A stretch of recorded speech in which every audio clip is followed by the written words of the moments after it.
Bom, nós vamos continuar então o estudo da nossa revista, da editora Cultura Cristã, que fala sobre a Reforma Protestante, os 500 anos. E o tema de hoje, como está projetado aí, a lição de número 10, nós vamos falar sobre alguns homens de Deus, mas o nosso contexto do Brasil, que foram usados para trazer o Evangelho, em especial a nossa igreja, a IPB, Igreja Presbiteriana do Brasil. Teremos a oportunidade então de conhecer a história de cada um deles, como se serve de Deus, que de uma forma indireta, no nosso caso, fomos também agraciados, também o Evangelho chegou até a nós, porque missionários vieram de outros lugares para trazer, e como missionários trazer a palavra de Deus também à nossa nação.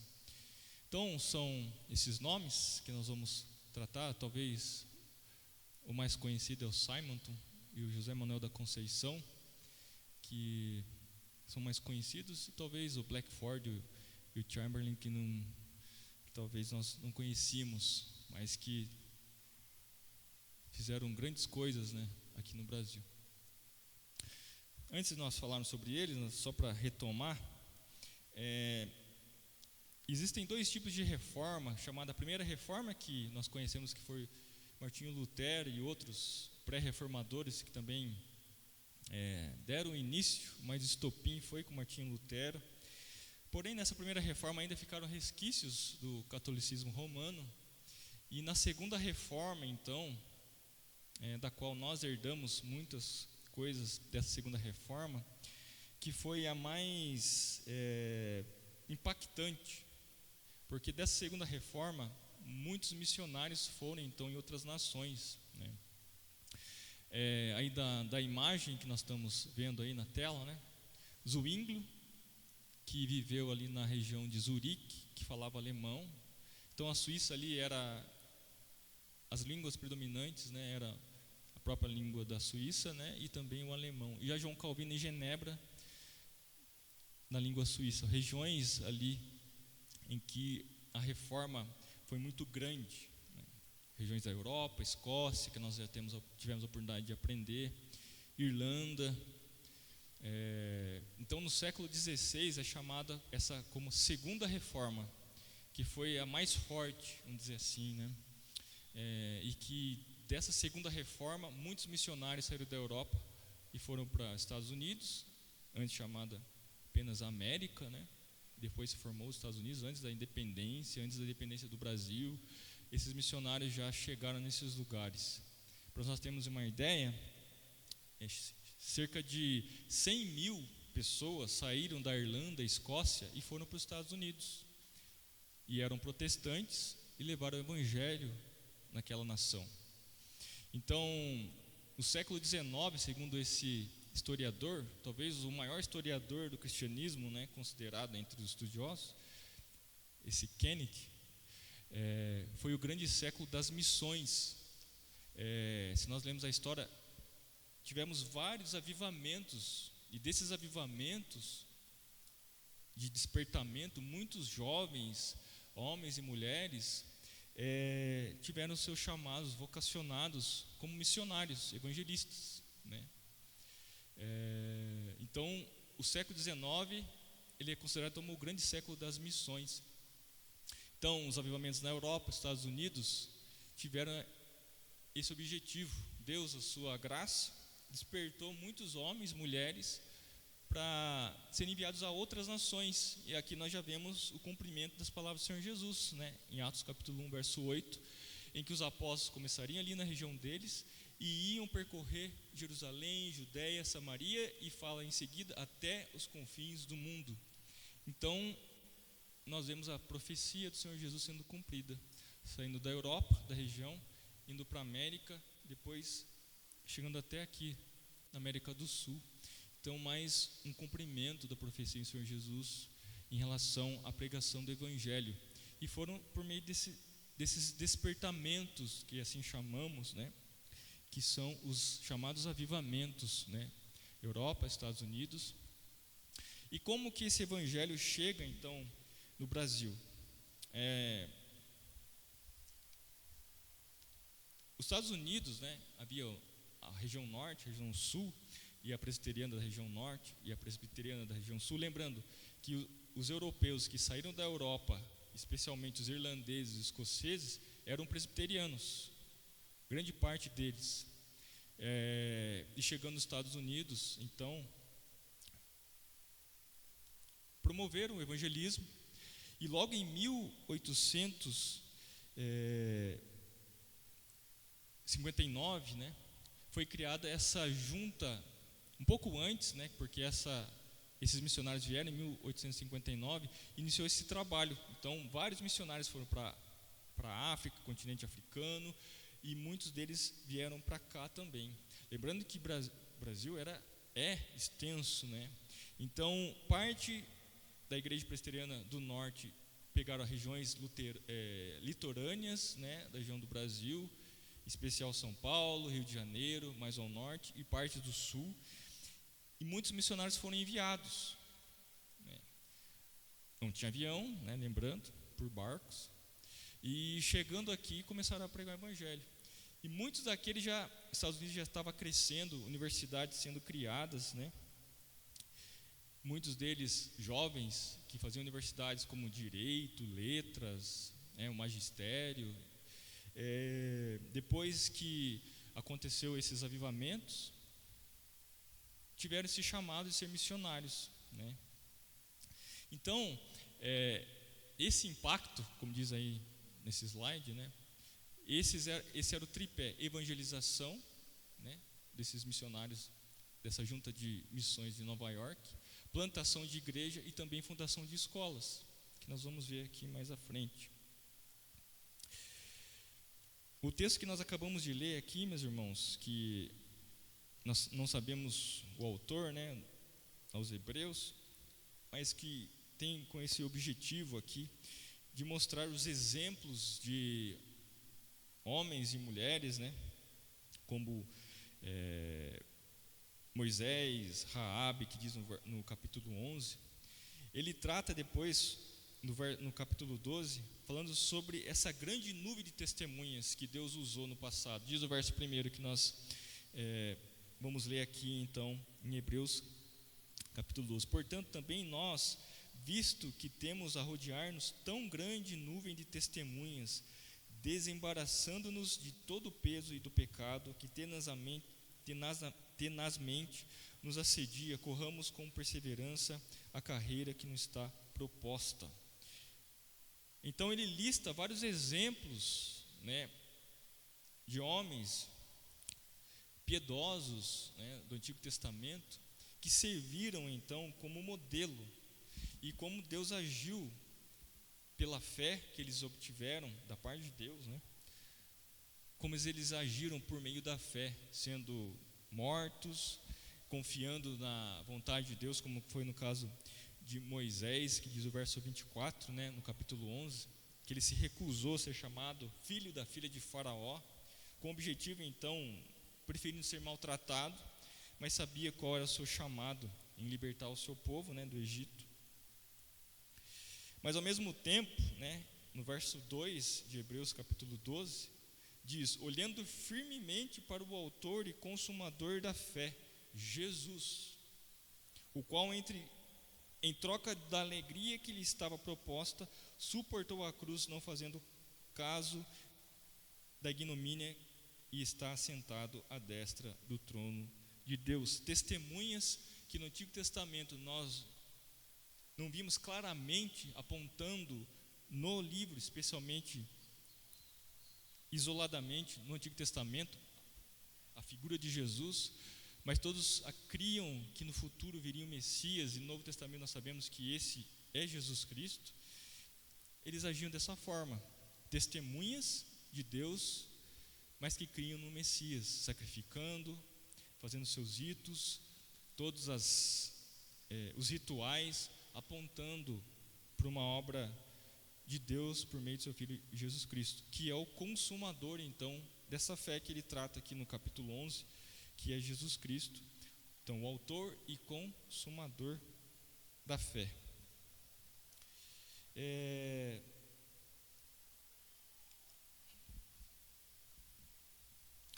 Então, em 1837 foi fundada essa junta de missões em Nova York, que é a Igreja Presbiteriana dos Estados Unidos, da América, chamada PCUSA, né, que criou essa junta de missões, então, estrangeiras. Em 1859 chegou a vez do Brasil, então foi um período relativamente curto, né? Então essa junta de Nova York, ela empreendeu um grande esforço missionário aqui no Brasil, então evangelizando, plantando igrejas, também instituições de ensino, como escolas, né? E nós vamos ver aqui quem iniciou essa obra missionária aqui no Brasil. O primeiro deles, muito conhecido, né, no nosso meio, que é o Archibald Green Simonton, né? Ele nasceu em 1833 em West Hanover, na Pensilvânia. Como eu havia dito, muitos que migraram da Europa e para os Estados Unidos eram irlandeses, escoceses. Ele tem essa origem, né, escocesa irlandesa.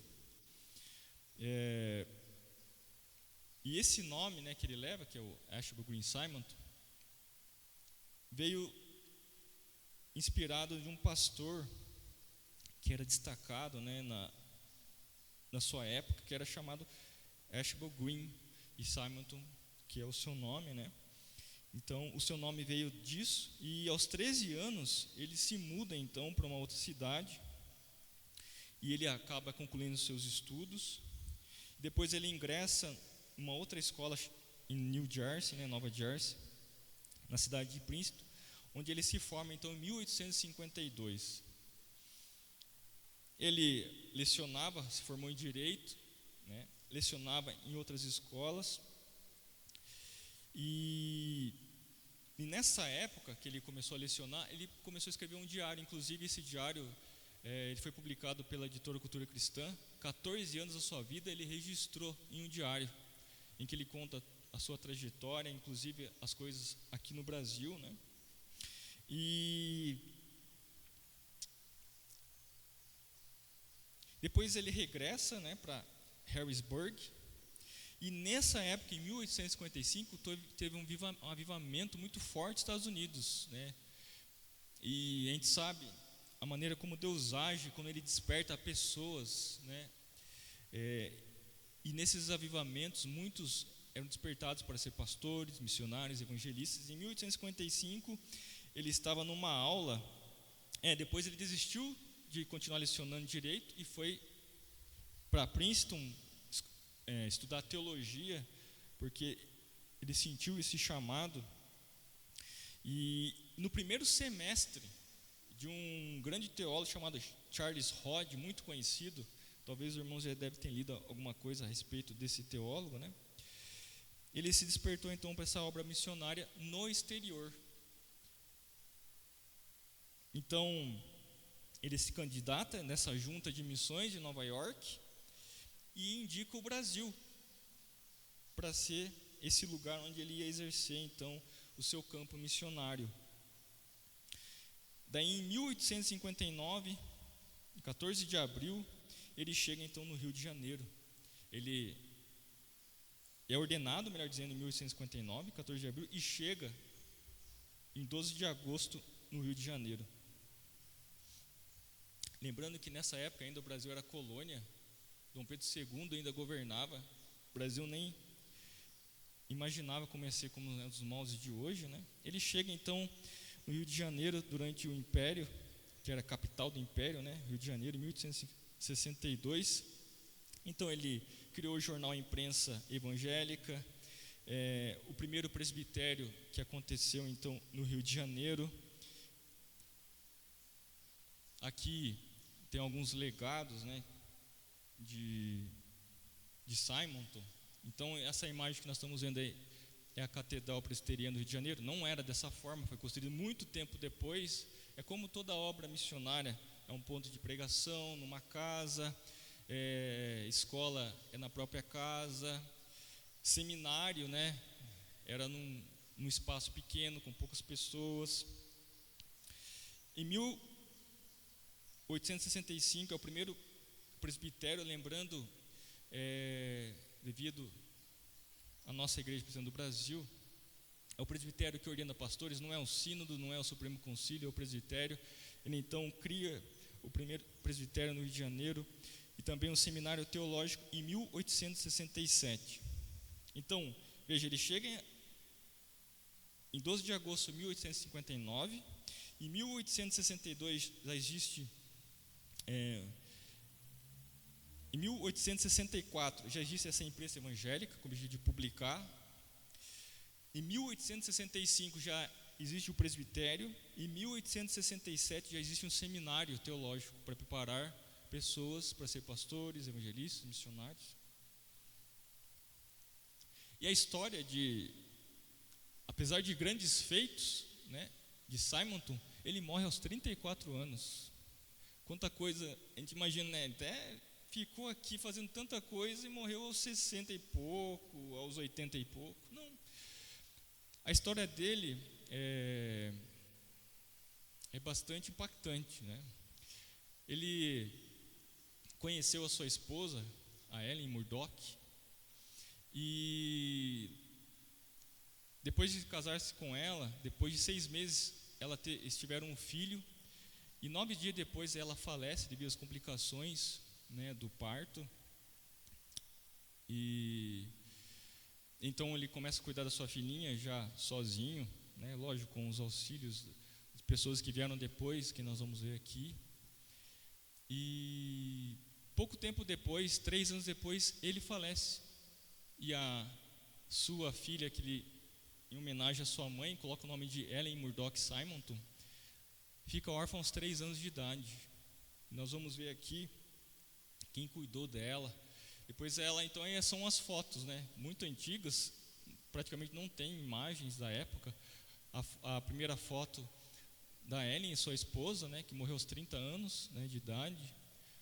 Ali já é a filha, lado direito, que morreu aos 88 anos. Ela não foi casada, não teve filhos, morreu lá nos Estados Unidos, né, porque ela foi criada depois, retornou para os Estados Unidos, foi criada pelos avós. E essa foto da direita, né, a última, é o Simonton com a sua filha Ellen, né, aos 3 anos de idade. Então, a história de Simonton tem grandes feitos em pouco tempo. Morre aos 34 anos, vítima então de febre amarela na época. E deixou então a sua filhinha órfã, a Ellen Murdoch Simonton. Esse então foi o primeiro missionário presbiteriano que trouxe o presbiterianismo, né, para o Brasil. E nessa época, como teve esse avivamento, não só a presbiteriana, outras também denominações vieram para o Brasil também. Esse é o primeiro. Então aqui é um dos escritos do seu diário, né? Aqui Simonton se destacou como desbravador, né? O autor coloca, lendo os diários de Simonton, a história de Simonton. Um grande historiador e pastor que é o Aldeir, quem tiver interesse, né? Ele escreve muito sobre a história da Igreja Presbiteriana do Brasil.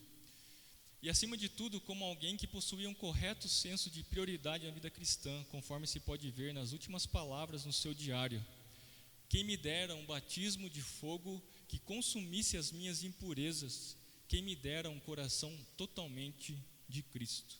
Essa foi uma das últimas palavras de Simonton. Agora vamos para o segundo missionário, que é o Blackford, ou Alexander Blackford. Blackford nasceu em Martins Ferry, no estado de Ohio, em 1829. Ele era filho, né, de crentes também, e ele estudou na Washington College, na Pensilvânia. Depois ingressou no seminário teológico em Pittsburgh. E no mesmo estado, né, ele foi ordenado em 20 de abril de 1859. E ele conheceu Simonton quando ele estava estudando. E ele conheceu também a irmã de Simonton. E a irmã de Simonton se casou com Alexander Blackford. Então Simonton era cunhado de Blackford. Então o casal, que era Elizabeth, né, conhecida como Lily, tanto Blackford e Lily vêm para o Brasil, chegam ao Rio de Janeiro em 1860 e coopera com Simonton. Então tinha a irmã de Simonton, Blackford, cooperando na pregação do Evangelho, nas obras aqui de construir escolas, com o objetivo de trazer mesmo esse tripé que nós lemos lá de evangelização, implantação de igrejas. Em outubro de 1863, ele dá um início ao trabalho presbiteriano em São Paulo. Então a igreja é organizada em março de 1865. Ele também organizou a igreja em Brotas, então a igreja no Rio de Janeiro, depois em São Paulo, e a terceira igreja presbiteriana do Brasil é em Brotas, ali na região de Rio Claro, próximo a São Carlos, ali também. E quando Simonton ele falece, né, em dezembro de 1867, ele retorna ao Rio de Janeiro e organiza, para substituir Simonton, e também organiza cidades em Lorena, Sorocaba, Petrópolis e outros lugares também. Quais são os feitos também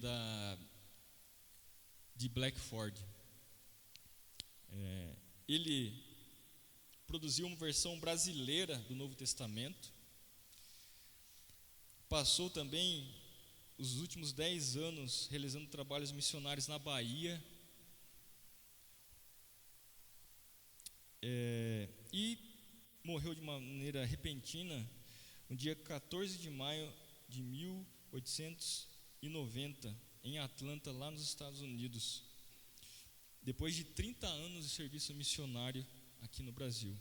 Então, esse foi o segundo missionário que chegou no Brasil e também cooperou com Simonton. E foram eles que pegaram a filha de Simonton, então, e enviaram novamente lá para os Estados Unidos para ser criado pelos seus avós, né?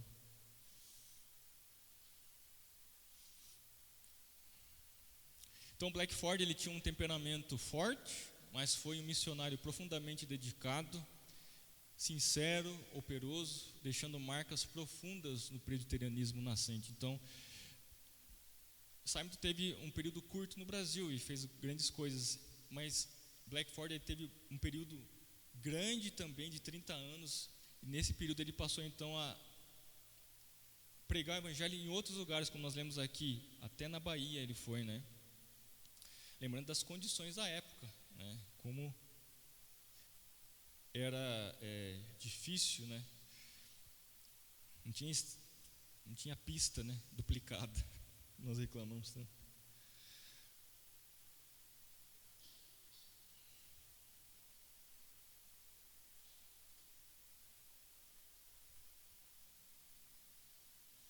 Nós estamos falando desses homens, né? Que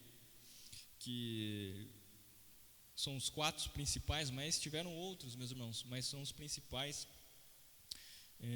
que nós podemos trazer aqui, que impactaram bastante aqui na IPB, né, na Igreja Presbiteriana do Brasil. Agora, George Whitfield Chamberlain, conhecido como Chamberlain. Quando ele vem para cá,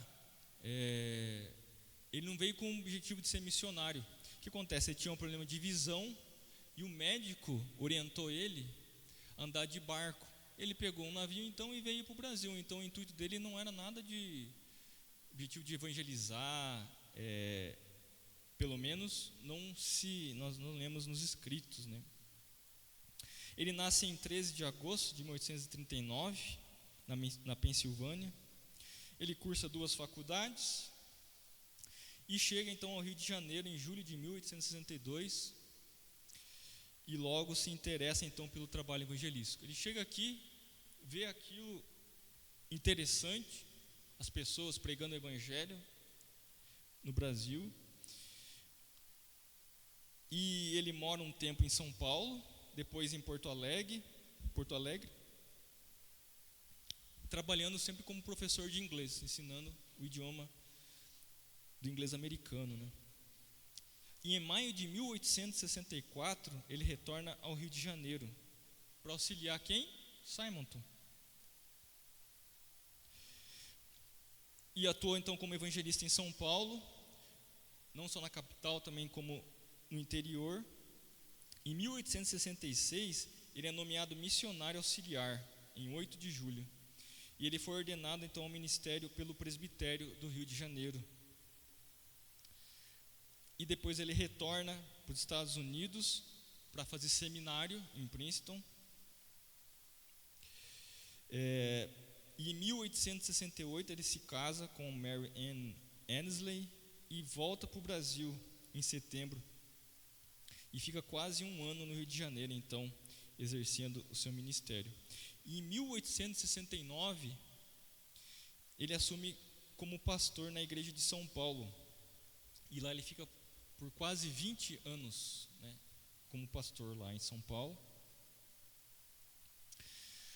E por meio de George, ou vou começar a falar só do Chamberlain, né, que ele foi conhecido como assim, com esse nome, né? Ele, juntamente com sua esposa, tem a ideia de construir uma escola. Eles criam então a escola americana, que se torna em seguida o Mackenzie, que é conhecido como hoje. Então, na residência deles, eles criam essa escola americana. Depois da casa deles, né? Eles compartilharam da casa deles para criar essa escola. Depois eles se mudam, começa a crescer o trabalho. Essa escola vai para a igreja e aumenta, e nós sabemos o que é o Mackenzie hoje, né? Então a escola passa a funcionar nas dependências da igreja. E em 1876 tem o prédio próprio então dessa escola americana assim chamada. Então, Chamberlain, ele foi missionário, organizou igrejas em Caldas, lá em Minas Gerais, Caldas Novas, não, né, em Goiás, em Caldas, Minas Gerais, Lençóis Paulista, e também preparou os candidatos ao ministério para ser pastor, né. Em setembro de 1887, ele encerra seu pastorado em São Paulo, organiza o Sino Presbiteriano, que foi nomeado como missionário sinodal. Ele foi organizador, né, então, e ele exerceu até 1897. E viajou muito pelo país também. E em junho de 1892, ele é transferido para a Bahia e trabalha na capital da Bahia e também no interior, e morre vítima de um câncer, e morre lá em Salvador no dia 31 de julho de 1902. Muita história, né? Muita gente que trabalhou, nomes que talvez nós nem conhecíamos, né? Mas que trabalharam muito, né? Que nós começamos a olhar para a história desses homens aqui, sempre acompanhado pelas suas esposas, auxiliando nos trabalhos. Então esses foram os nomes dos Estados Unidos, mas até agora a gente não viu nenhum brasileiro, né? Já que estamos falando do Brasil, tudo isso trabalha no Brasil.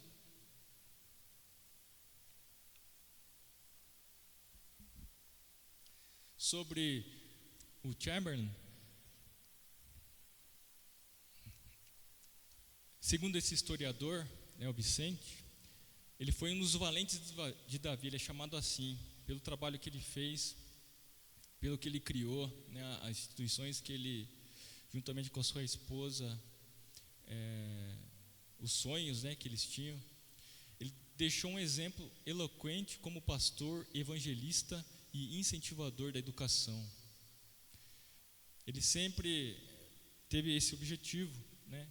Como nós falamos no início, o objetivo da Junta de Missões lá de Nova York é de plantar igreja, de construir escolas e também de evangelizar, de ser missionários, né? Alguma colocação até aqui? Alguma pergunta, meus irmãos?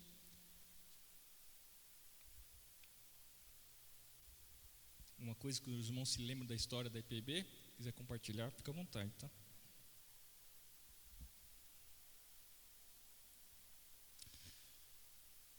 Agora sim, o brasileiro, né? Esse é conhecido.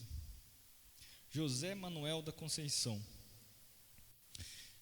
ele foi o primeiro pastor presbiteriano, não só o primeiro pastor presbiteriano, ele foi o primeiro pastor evangélico brasileiro, né, nato, ordenado no Brasil. Então, o primeiro pastor evangélico, brasileiro foi José Manuel da Conceição, e também presbiteriano, né? Ele nasceu em São Paulo em 1822. Lembrando que a independência do Brasil, né, foi em 1822. Ele nasceu um pouquinho antes, alguns meses antes.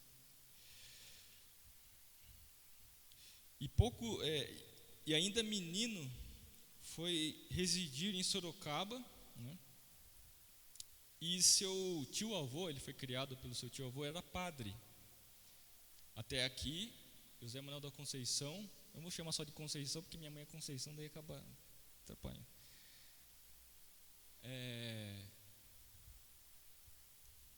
Ele não era crente, não era evangélico. Ele foi criado pelo seu tio-avô, que era padre. E ele tomou contato com a Bíblia. E ele fez amizade também com os imigrantes protestantes, mas ainda católico, né? E ele passou a amar a Bíblia, amar a palavra de Deus. Só que ele se tornou sacerdote, só que padre. Até então ele não tinha ainda se tornado protestante, né? Então ele vai estudar na capital, e foi ordenado como padre, como sacerdote da Igreja Católica Romana, né, em 1845, e é enviado para Limeira, região ali de Campinas, né? Então ele começa a pregar as mensagens evangélicas e incentivar a leitura da Bíblia para o povo. Então o apelido dele era padre protestante, porque apesar de ser criado pelo seu tio-avô, que era padre, ser ordenado padre, ele também teve contatos com os protestantes. Então a maneira que ele pregava e ensinava o povo parecia um pastor. Então o pessoal, como chacota, falava que ele era um padre protestante, mas era sacerdote da Igreja Católica. E isso chegou, essa conversa, essa história, ao bispo. Então o bispo ficou preocupado com isso e começou a transferir o José Manuel da Conceição para vários lugares. Então ele foi para Piracicaba, ele continuou exercendo a maneira e pregando a maneira que ele estava acostumado, o chamado padre protestante. Daí ele mudava para Montemor, depois foi para Limeira, Taubaté, e ia jogando ele de lugar em lugar, Ubatuba, e ele pregando o evangelho como padre. Santa Bárbara, ali também na região. E por fim ele chega em Brotas, em 1860. Lembrando que em Brotas foi a terceira igreja presbiteriana do Brasil, né? Organizada lá pelo Blackford, lá que nós estava comentando, cunhado do Simonton, né? Em 1863 ele escreve para o bispo, então, que ele estava tendo lutas espirituais, conflitos, né? E daí ele acaba sendo afastado do sacerdócio e vai exercer um cargo administrativo na Igreja Católica. Então ele deixa as funções de sacerdotes e passa a exercer cargos administrativos, mexer com a papelada, né, como nós comentamos. E no final daquele ano, no sítio perto de Rio Claro, ele recebe a visita de quem? De Alexander Blackford, o segundo missionário da Igreja Presbiteriana no Brasil. E ele passa a conversar com esse missionário por meio de cartas e também teve alguns contatos pessoais, né, na época.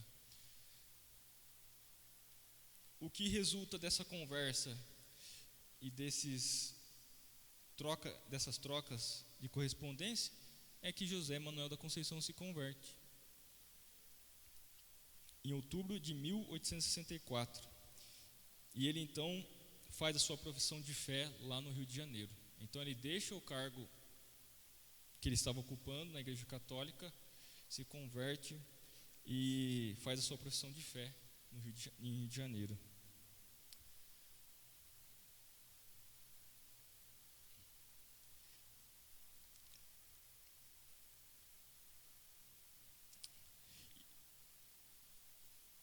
Depois que foi organizada então a igreja de Brotas, né,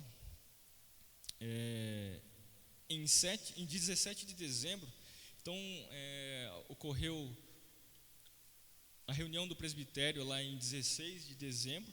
Então as pessoas falam, a história diz que é 16 de dezembro, outros 17 de dezembro, que foi a ordenação de José Manuel da Conceição. Então é por isso que o dia do pastor presbiteriano no Brasil é comemorado no dia 17 de dezembro, que foi o dia da ordenação de José Manuel da Conceição, né, que foi o primeiro pastor presbiteriano ordenado brasileiro, que foi na capital paulista, que foi no presbitério. Então, a reunião do presbitério do Rio de Janeiro, mas foi na capital em São Paulo, né, interessante.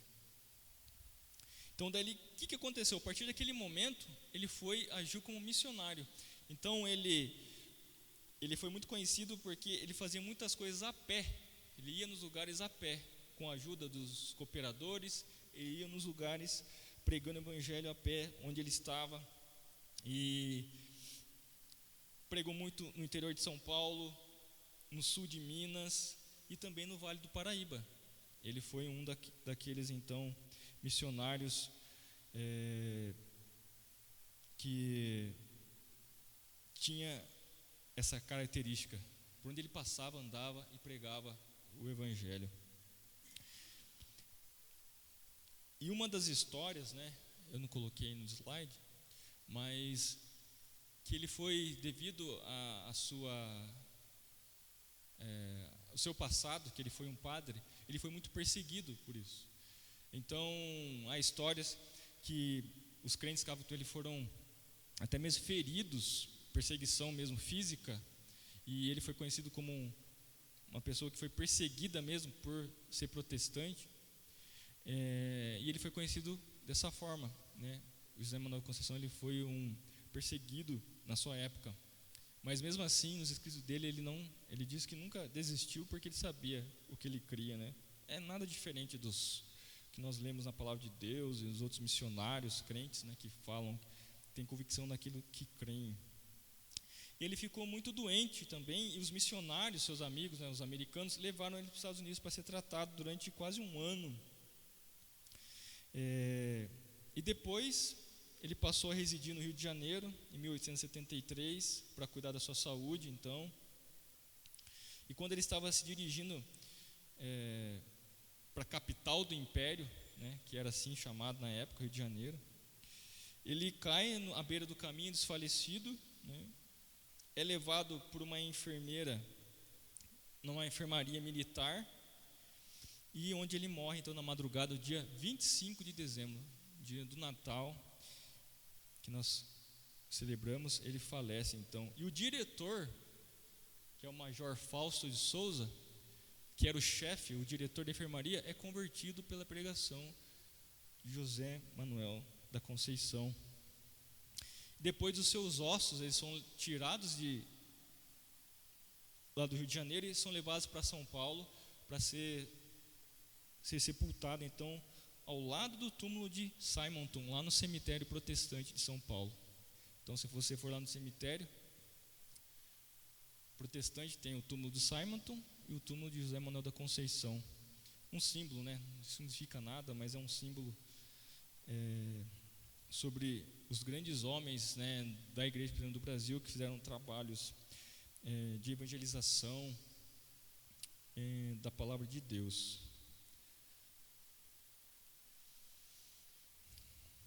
Aqui o autor coloca sobre a vida, né, de maneira resumida. Conceição se notabilizou por uma vida de simplicidade, altruísmo e sofrimento pelo Evangelho. Realmente, né?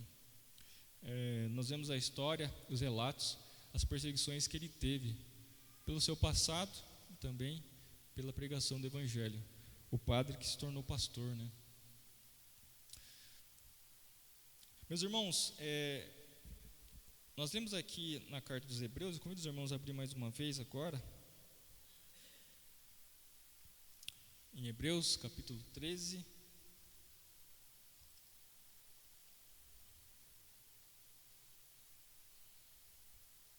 versículo 7.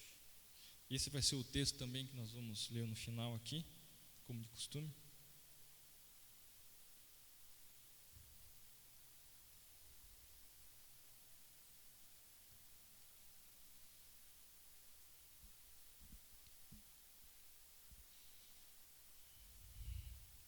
Hebreus capítulo 13, verso 7.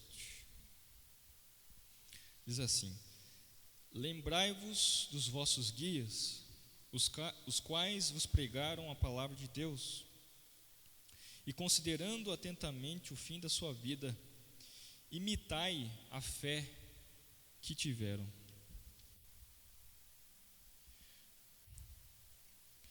Às vezes é importante, meus irmãos, de tempos em tempos, nós lembrarmos, não apenas como uma curiosidade histórica, que é importante, que é interessante.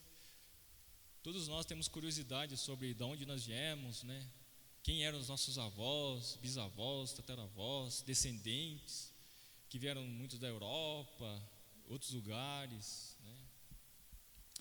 E é uma coisa nossa, né, do ser humano, de onde eu vim, ter esse interesse. E é importante nós lembrarmos, e quando nós vemos esse texto, sobre o autor dos Hebreus, que ele trata sobre esses grandes homens, sobre a fé deles, o quão importante é nós sempre relembrarmos dessas histórias,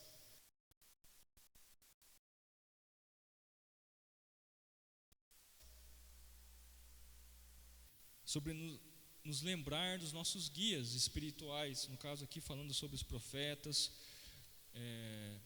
que nós lemos aqui no capítulo 11, em especial aos Hebreus, que eles pregaram a palavra de Deus, e também para imitar todos esses. O pastor teve a oportunidade aqui de perguntar quem foi o seu mentor, né, algum líder na sua vida espiritual, né, alguns irmãos citaram e lembraram, ou seja, alguém pregou o evangelho, independente se foi de maneira pessoal, só você e ele, ou de maneira pública, algum missionário, algum pastor. Você ouviu o evangelho, né? Também lendo a palavra de Deus, mas você teve pessoas ao seu redor que te ensinaram, introduziram a palavra de Deus, né? E aqui o autor dos Hebreus fala para lembrar desses e também para imitar a fé desses. A fé desses que ele cita aqui, né, que nós lemos em Hebreus 11, mas também quando nós olhamos para a nossa história, do nosso contexto aqui em especial, obviamente, outras pessoas e outras denominações, também fiéis, como os batistas, né, reformados, mas que também, agora trazendo para o nosso contexto, lembrar desses nomes, talvez nomes que nós não conhecíamos ainda, ou até mesmo nos esquecemos desses nomes, que trabalharam pregando a palavra de Deus, mas também com o objetivo de atingir a sociedade por meio das escolas, como nós aprendemos, que foram constituídas com esse objetivo, né, de ensinar a própria língua, de aprender a ler e ler a palavra de Deus, como nós lemos aqui, um dos nomes, não lembro, recordo se foi Blackford ou Chamberlain, que traduziu, né, o Novo Testamento para a língua portuguesa e fez parte disso, com o objetivo de fazer o povo ler, né? E é essa atitude que nós devemos ter em relação aos pioneiros dessa obra, os obreiros da Presbiteriana do Brasil, que faz parte do nosso contexto. Eles estavam longe de serem perfeitos. Quando nós falamos sobre imitar esses homens, não tem nada a ver com idolatria. Às vezes as pessoas confundem, né, quando nós olhamos grandes homens que pregam a palavra de Deus fielmente, não tem nada a ver com idolatria. Mas olhar para esses homens que têm fé e que deixaram um legado de consagração, olhar como modelo. Pessoas, homens e mulheres, e deixaram um legado de amor e serviço à obra de Deus. Não somente deixaram o seu país, mas um amor também a uma outra nação, de pregar o evangelho como o Brasil. Eles poderiam ir em qualquer outro lugar no mundo, mas vieram para o Brasil. Simonton perdeu a sua esposa, pegou febre amarela no Brasil, deixou sua filha órfã, porque ele sabia qual era o propósito, o chamado dele, a vocação dele, mas ele reconhecia também que Deus ele é o provedor, ele é o quem cuida. Simonton se destacou como um desbravador e, acima de tudo, como alguém que possuía um correto senso, como nós lemos aqui, de prioridade na vida cristã, conforme se pode ver nas últimas palavras do seu diário. Quem me dera, repetindo o que estava escrito aqui, quem me dera um batismo de fogo que consumisse as minhas impurezas, quem me dera um coração totalmente de Cristo. Eu não tive a oportunidade de ler esse diário, mas se os irmãos quiserem, é a editora Cultura Cristã que publicou.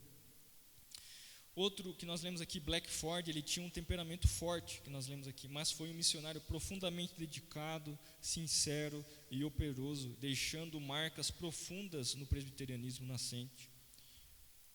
O outro americano, o terceiro, que foi o Charming, que nós lemos aqui, um dos valentes de Davi, repetindo aquilo que nós lemos, deixou um exemplo eloquente como pastor, evangelista e incentivador da educação. E o brasileiro José Manuel da Conceição, que teve uma vida simples, uma vida de altruísmo e também de sofrimento por causa do evangelho de Cristo. Meus irmãos, esses heróis da fé, não que nós lemos aqui na palavra de Deus, mas os heróis da fé modernos dos nossos tempos, não devemos esquecer que eles foram seguidores de Cristo. Assim como o apóstolo Paulo diz para ser imitador dele, como ele era imitador de Cristo, esses homens, esses heróis modernos da fé,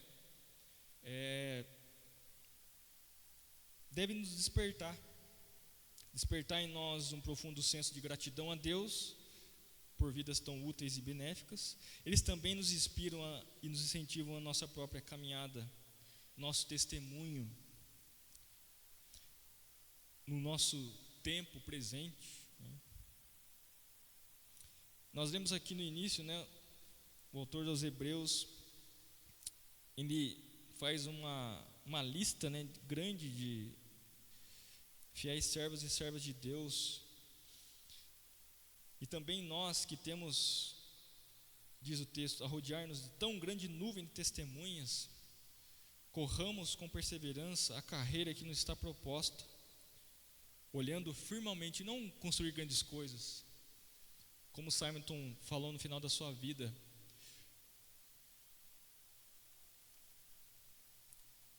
Ele no final da sua vida, ele não ficou falando, fiz isso, uma lista, um relatório da sua ação missionária, mas ele diz no final da sua vida que ele queria ter um coração totalmente de Cristo, que, como diz aqui em Hebreus, corramos com perseverança a carreira que nos está proposta, olhando firmemente para quem? Para o autor e consumador da fé.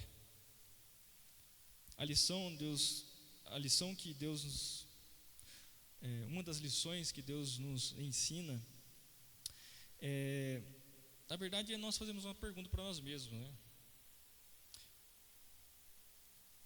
Seguindo o exemplo altamente piedoso e frutífero desses irmãos que nós aprendemos hoje, nessa manhã, como você e eu podemos alcançar a nossa comunidade? Através da mensagem do Evangelho. José Manuel da Conceição estava morrendo, por uma obra de Deus, obviamente, pregou o Evangelho para aquele diretor da enfermaria, do lugar onde ele morreu, Ele foi convertido, escreveu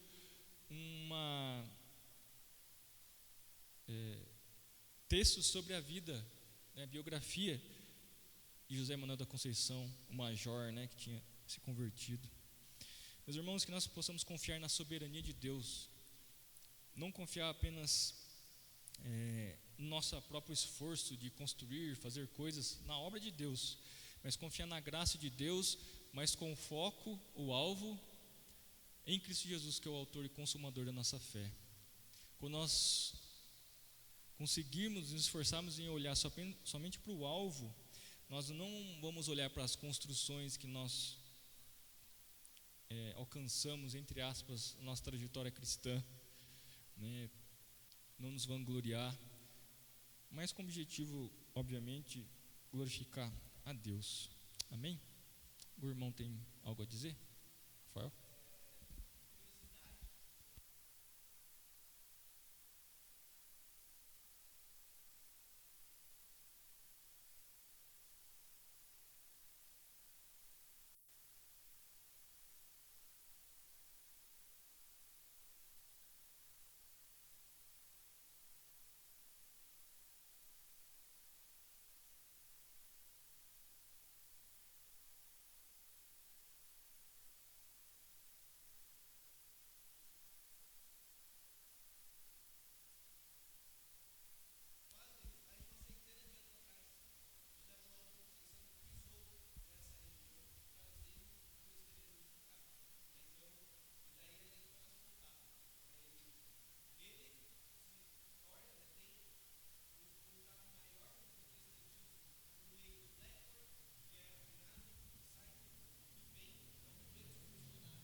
Exatamente. Mais algum irmão? Eu não sei se as crianças vão subir. Não? Nós podemos encerrar então? Então vamos ler o nosso versículo, o tema aqui, o final, melhor dizendo, nossa lição. Os irmãos colocar em pé para nós lermos e em seguida orarmos. Eu posso encerrar aqui? Eu passo a palavra? Posso? Vamos ler, meus irmãos? Hebreus 13:7. Vamos lá? Lembrai-vos dos vossos guias, os quais vos pregaram a palavra de Deus, e considerando atentamente o fim da sua vida, imitai a fé que tiveram. Hebreus 13:7. Vamos orar a oração que o Senhor Jesus nos ensinou? Pai nosso que estais no céu.